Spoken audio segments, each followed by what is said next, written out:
네, 1월 14일 오늘 우리에게 주시는 하나님의 말씀은 창세기 6장 9절에서 22절까지 말씀입니다. 창세기 6장 9절에서 22절까지 말씀을 봉독합니다.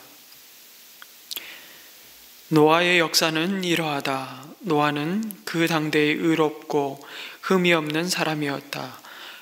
노아는 하나님과 동행하는 사람이었다. 노아는 셈과 함과 야벳 이렇게 세 아들을 두었다. 하나님이 보시니 세상이 썩었고 무법천지가 되어 있었다. 하나님이 땅을 보시니 썩어 있었다. 살과 피를 지니고 땅 위에서 사는 모든 사람들의 삶이 속속들이 썩어 있었다. 하나님이 노아에게 말씀하셨다. 땅은 사람들 때문에 무법천지가 되었고 그 끝날이 이르렀으니 내가 반드시 사람과 땅을 함께 멸하겠다. 너는 잣나무로 방주 한 척을 만들어라. 방주 안에 방을 여러 칸 만들고 역청을 안팎에 칠하여라. 그 방주는 이렇게 만들어라. 길이는 300자, 너비는 50자, 높이는 30자로 하고 그 방주에는 지붕을 만들되 한 자 치켜 울려서 덮고 방주의 옆쪽에는 출입문을 내고 위층과 가운데층과 아래층으로 나누어서 세 층으로 만들어라. 내가 이제 땅 위에 홍수를 일으켜서 하늘 아래에서 살아 숨쉬는 살과 피를 지닌 모든 것을 쓸어 없앨 터이니 땅에 있는 것들은 모두 죽을 것이다. 그러나 너하고는 내가 직접 언약을 세우겠다. 너는 아들들과 아내와 며느리들을 모두 데리고 방주로 들어가거라. 살과 피를 지닌 모든 짐승도 수컷과 암컷으로 한 쌍씩 방주로 데리고 들어가서 너와 함께 살아남게 하여라. 새도 그 종류대로 집 짐승도 그 종류대로 땅에 기어다니는 온갖 길 짐승도 그 종류대로 모두 2마리씩 너에게로 올 터이니 살아남게 하여라. 그리고 너는 먹을 수 있는 모든 먹거리를 가져다가 쌓아 두어라. 이것은 너와 함께 있는 사람들과 짐승들의 먹거리가 될 것이다. 노아는 하나님이 명하신 대로 다 하였다. 꼭 그대로 하였다. 아멘. 하나님은 노아에게 방주를 만들라고 명령하셨습니다. 그리고 그 방주의 구체적인 크기와 그 식양을 말씀하셨습니다. 노아의 때에 세상은 썩었다. 그 썩었다는 그 부패했음을 3번이나 반복해서 말씀하시고 사람들의 생각과 마음의 모든 계획이 우리 개역개정의 성경 보니까 항상 악할 뿐임을 하나님은 보셨다 이렇게 말씀하십니다. 그리고 어제 우리가 묵상했던 것처럼 사람 지으셨음을 한탄하셨습니다. 그들을 향한 하나님의 마음은 고통받고 계셨다는 것입니다. 결국 하나님은 온 세상을 물로 쓸어버리시겠다고 결심하셨습니다. 하나님은 하나님의 형상이 무너지고 그 존귀함이 버러지 형상으로 바꾸어 버렸던 인간들의 그 죄악을 심판하시기로 결심하셨습니다. 그 길만이 하나님의 공의가 이루어지는 길이었기 때문입니다.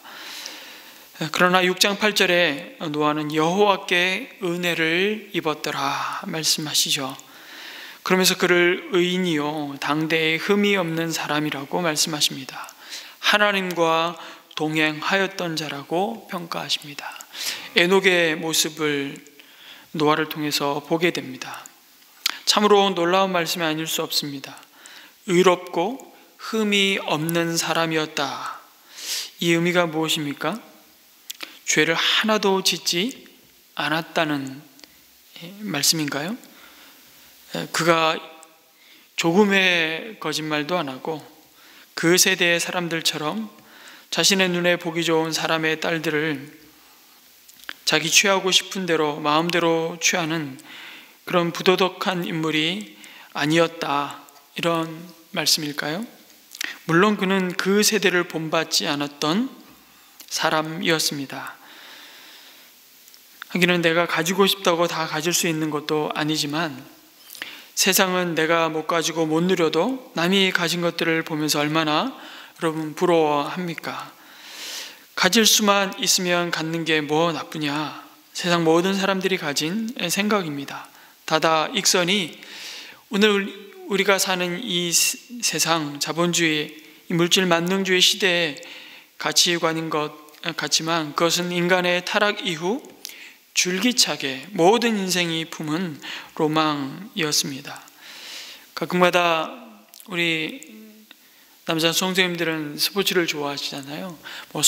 손흥민이 주급이 얼마다, 누가 이번에 메이저리그 계약을 했는데 연봉이 몇백억, 이런 대박 기사를 보면서 와, 나에게 저런 돈이 있으면 그런 상상을 하곤 하죠. 내가 한번 타보고 싶은 고급차를 몰아보면 어떤 기분일까? 남자들은 그런 생각에 몰두합니다. 저런 집에서 한번 살아보면 소원이 없겠다. 이런 구질구질한 가구들 좀 다 내다 버리고 정말 싹 개비해서 좀 꾸미고 살아봤으면, 이런 상상들을 혹시 또 아내분들은 안 합니까? 그런 능력이 없어서 슬프지 누구나 다 그러한 땅의 소유에 집착하면서 살아갑니다. 온 세상 사람들이 돈이 그들의 구원의 방주라고 믿으며 삽니다. 그들 눈에 보기에 좋은 것을 조차 삽니다. 그것이 그들의 법이 되고 마침내 선이 됩니다. 그러면 눈에 보이지 않는 하나님과 그의 법은 더 이상 그들에게 의미가 없어집니다. 그것을 오늘 말씀에 무법천지가 되었다라고 말하는 것이죠. 그것은 온 세상을 탐욕의 전쟁터로 만들고 결국 자기 자신이 법이 되어 세상을 판단하고 심지어 하나님까지 판단하는 자리에 서게 만듭니다. 그것이 전적인 부패, 온 세상이 썩었다라고 말씀하시는 내용입니다. 여러분, 부패는 하나님 자신이 삶의 기준이요, 법인 그 세상을 알게 하신 선악과를 치워버리고 자신이 먹어버리고 인간 자신이 법이 되는 세상으로 바꿀 때 그 결정에 따라서 드러난 세상의 모습, 그 상태이죠.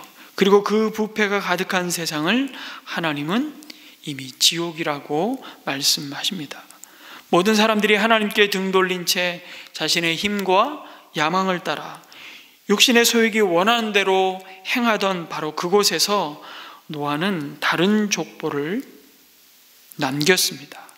완전하다는 의미는 단순히 도덕적인 차원에서 죄가 없다는 의미를 넘어서 근본적으로 그가 하나님과의 관계 속에서 스스로 자기가 삶의 주인 노릇하는 자가 아니었다는 말씀입니다. 그게 어떻게 그의 삶 속에 드러납니까? 보이지 않는 하나님의 약속을 믿고 그 하나님을 경외하며 방주를 만드는 그 순종으로 나타나는 것입니다. 모든 사람이 죄악의 깊은 잠에 빠져 있을 때에도 노아는 하나님의 심판의 날이 다가오고 있음을 기억하고 방주를 지으라는 그 말씀에 순종했습니다. 그런데 그는 자기 나름대로 준비하지 않고 철저하게 말씀에 의지하여 준비하고 있는 모습을 보여줍니다. 가령 잣나무를 구하기 어렵다며 소나무로 방주를 짓지 않았습니다. 그리고 자기 식구가 얼마 안 되는데 크게 지을 필요가 있느냐며 하나님이 말씀하신 그 크기의 10분의 1 혹은 100분의 1로 줄여서 만들지도 않았습니다. 그는 말씀대로 철저히 다 준행했습니다. 22절 말씀이죠. 노아는 하나님이 명하신 대로 다 하였다. 그리고 또다시 강조합니다. 꼭 그대로 하였다. 그는 하나님의 말씀을 가감하지 않았습니다. 노아는 자기 생각의 말씀을 맞추지 않고 말씀에, 그 하나님의 입에서 나오는 말씀에 자신을 맞추었던 인생, 그가 하나님 앞에 하나님 보시기에 의롭고 흠이 없는 사람이었다. 노아는 하나님과 동행하는 사람이었다라는 평가를 받고 있는 내용인 것입니다. 그는 어리석을 만큼 우직하게 순종했습니다. 그가 이렇게 순종할 수 있었던 것은 하나님을 경외했기 때문이죠. 물론 이성적으로 이해가 가지 않았지만 말씀을 앞세워 믿음으로 순종했습니다. 히브리서는 믿음으로 노아의 삶의 한마디 평가, 믿음으로. 장차 120년 후에나 닥칠 일이었지만 하나님의 말씀이 그대로 성취될 것을 믿었습니다. 그의 믿음은 하나님의 말씀을 경외하는 믿음이었다는 것입니다. 그는 하나님을 경외하는 그 믿음의 삶을 통하여 악한 그 시대를 정죄하고 믿음을 따르는 의의 상속자가 되었다고 히브리서 11장은 노아에 대해서 증거합니다. 그러면 노아가 구원의 방주를 지을 때 여러분 한번 거룩한 상상을 좀 해보면 좋겠습니다. 어떤 어려움들이 있었을까요? 적어도 120년간 방주를 짓는 것은 쉽지 않았을 겁니다. 사람들은 그를 보고 현실을 모르는 어리석은 사람, 광신자, 노망 들린 영감이라고 놀려댔을 것입니다. 조롱했을 것입니다. 그 많은 물질과 시간을 투자해야 했습니다. 그래서 그는 변변한 집안채 없이 늘 물질에 쪼들렸을지도 모릅니다. 그리고 육신적인 고달픔도 이루 말할 수 없었을 것입니다. 오늘처럼 건축 장비가 발달되고 수많은 건축을 할 수 있는 문명이 발달된 시대도 아니지 않습니까? 이런 외적인 어려움들이 있었지만 가장 큰 어려움은 그의 내적인 어려움, 아니 그 내적인 유혹이었을 것입니다. 그 심령에 파고드는 고독감, 소외감, 장래에 대한 막연한 두려운 생각은 자신을 힘들게 했을 것입니다. 방주를 짓지만 비 한 방울 떨어지지 않고 전혀 변하지 않는 세상을 볼 때 그에게 회의와 불신이 전혀 없었을까요? 아마 문득문득 그런 시험과 유혹이 들었을 것입니다. 꼭 이렇게 해야 하는가? 꼭 그대로 해야만 하는가? 하나님의 심판이 정말 있을까? 그러나 그는 하나님의 그 약속을 붙들고 모든 외적이고 내적인 그 유혹과 어려움을 극복하게 됩니다. 노아는 인상을 쓰면서 억지로 방주를 짓지 않았습니다. 아마 1, 2년은 억지로 할 수 있을지 모르지만 여러분 10년, 20년, 100년을 그렇게 할 수는 없습니다. 기쁨과 하나님이 주신 그 약속의 말씀에 대한 신뢰와 소망을 가지고 방주를 지었습니다. 그는 하나님을 전폭적으로 신뢰하고 의지했습니다. 이때 그에게 하나님의 위로와 그 사랑이 그의 자녀들이었는지도 모르겠습니다. 하나님 앞에 뜻을 정하고 행했던 그의 삶 가운데 500세가 넘어서 비로소 새 아들을 노아에게 허락하시지 않습니까? 세상을 홍수로 심판하시기로 한 때가 다 참에 하나님은 노아와 그의 가족을 방주로 들어가라고 명령하십니다. 여러분 120년 동안 노아와 온 가족이 달려들어 심혈을 기울여서 방주를 지었습니다. 그리고 그야말로 한눈 팔지 않고 오직 하나님이 부르신 그 자리 방주를 짓는 사명을 마침내 끝냈습니다. 아마 지나온 세월들이 주마등처럼 지나갔을 것입니다. 지었던 방주 안으로 들어갈 때 그들 마음이 어땠을까요? 이제 이 고된 일상과 밑도 끝도 없는 이 지긋지긋한 일상이 마침내 끝났구나. 이제 내 할 일 다 했으니 속이 다 후련하다는 생각을 했을까요? 방주를 지으면서 노아의 자식들은 그런 생각했는지도 모르겠습니다. 가만히 계산을 해보니까 아까도 말씀드린 대로 방주를 지으라는 명령을 노아가 처음 받았을 때는 그의 자식들이 태어나기도 전이었습니다. 그러니까 방주를 짓는 와중에 세 아들이 태어났습니다. 그리고 그들이 아마 철들기 시작하면서부터 그 자식들은 오로지 방주를 위해 바쳐진 인생이 되었는지도 모르겠습니다. 아니, 방주를 노아 혼자 지었겠습니까? 그 자식들은 원하든 원치 않든 아버지 노아의 방주 만드는 일에 수종 들었을 것입니다. 그렇게 120년이 흘렀습니다. 중간에 얼마나 삶의 우여곡절이 많았겠습니까? 막상 그 방주 안으로 들어가려니 만감이 교차하지 않았을까요? 베드로서 2장 5절에 그런데 홍수 심판의 의미와 그 노아의 행적을 이렇게 증거합니다. 예, 세상을 용서하지 아니하시고 오직 의를 전파하는 노아와 그 7 식구를 보존하시고 경건하지 아니한 자들의 세상에 홍수를 내리셨으며, 노아는 그냥 냅다 방주만 지었던 자가 아니었습니다. 그는 방주를 지으면서 그 의를 전파했다고 증거합니다. 그의 삶 자체가 그 명령을 주시며 그 일을 행하게 하시는 그 하나님이 바라보시는 세상과 그 세상을 향하신 하나님의 마음을, 그 세상을 향하신 하나님의 공의로움을, 그 하나님이 누구이신지를 시위하는, 드러내는 삶이었다는 것입니다. 뿐만 아니라 그는 끊임없이 하나님의 심판을 경고하는 그 거룩한 부르심, 그 거룩한 사명을 감당해야만 했습니다. 사실 이 사명이 몸으로 때워야만 하는, 그냥 방주를 무상무념 그냥 어제도 오늘도 내일도 변함없이 그냥 짓는 노동이라면 차라리 쉬웠을 것입니다. 그를 더욱 고통스럽게 만든 것은 단순한 노동이 아니라는 것이죠. 그냥 몸으로 떼어만 하는 노동이 아니라는 것이었습니다. 세상의 모든 사람들이 먹고 마시며 시집가고 장가가고 있을 때에 예수님은 노아의 때가 바로 그러한 때라고 예수님은 말씀하셨습니다.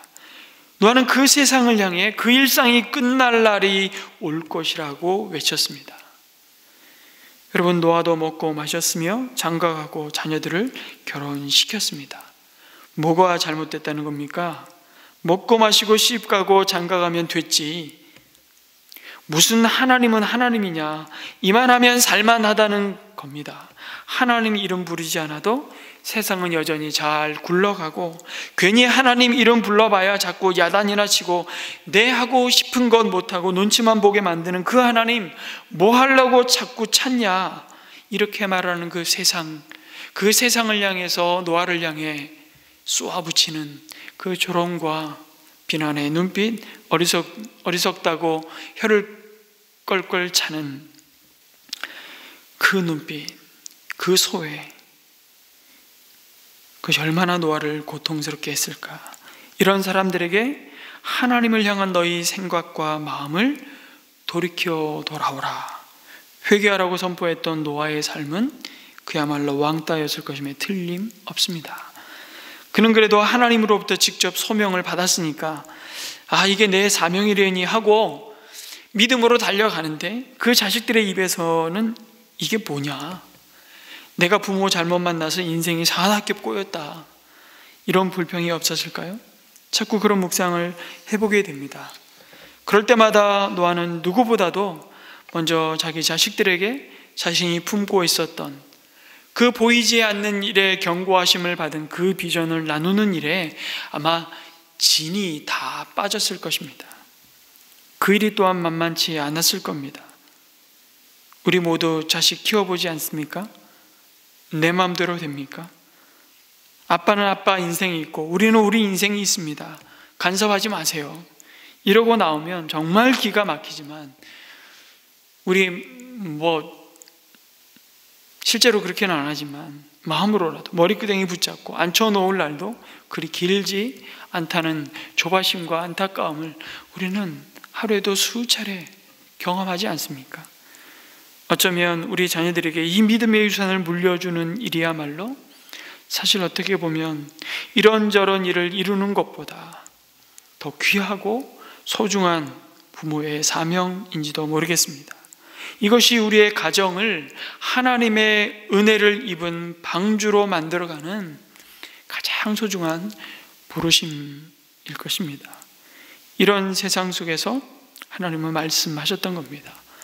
이 세대에서 너와 내가 내 앞에 의로움을 내가 보았다고 말씀하십니다. 하나님이 보셨던 노아의 의로움이 그럼 뭡니까? 그것은 반복해서 증거하는 노아의 행적 가운데 나타납니다. 그것은 말씀에 대한 전적인 순종이었습니다. 다시 한번 22절을 읽습니다. 노아는 하나님이 명하신 대로 다 하였다.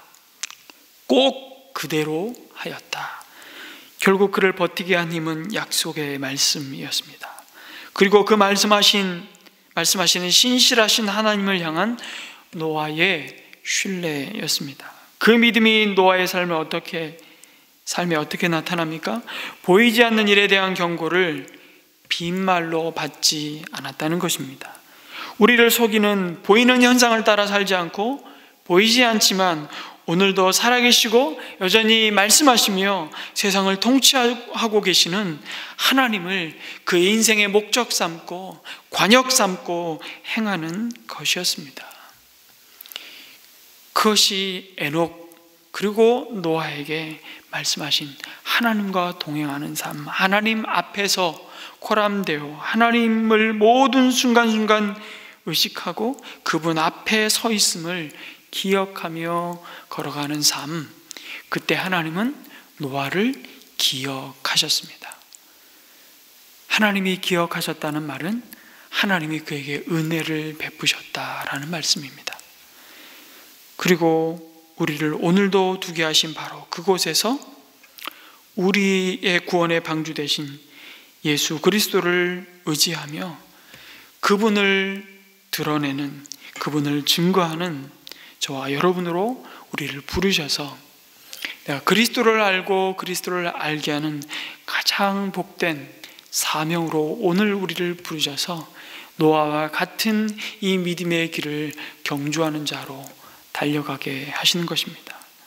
이번 한 주간도, 남은 한 주간도 하나님 앞에서 노아를 바라보시며 노아를 기억하셨던 것처럼 우리를 그리스도 안에서 부르시고 우리를 기억하셔서 오늘도 우리를 통해 하나님이 이 세상을 바라보시는 하나님의 자비와 긍휼을 드러내며 증거하는 복된 삶 살기를 간절히 소망하고 기도합니다. 우리 이 시간 이 노아의 삶을 가만히 한번 묵상해 보면서 노아가 방주를 지었던 그 세월 속에 노아가 함께 하나님과 동행하며 씨름하며 걸었던 그 삶 속에 주셨던 신실하게 그 약속을 이루시는 그 하나님을 묵상하면서 우리 자녀들을 위해 그리고 우리가 부름받은 사명 방주를 우리의 영원한 방주가 되신 예수 그리스도를 증거하며 드러내는 삶을 오늘 하루 또 우리의 삶에 부르신 그 자리에서 하나님이 주시는 은혜를 따라 신실하게 감당하는 그 힘과 용기와 지혜를 주시옵소서. 우리의 가정과 우리 다음 세대를 위해서 또 같이 함께 기도했으면 좋겠습니다. 기도하시겠습니다.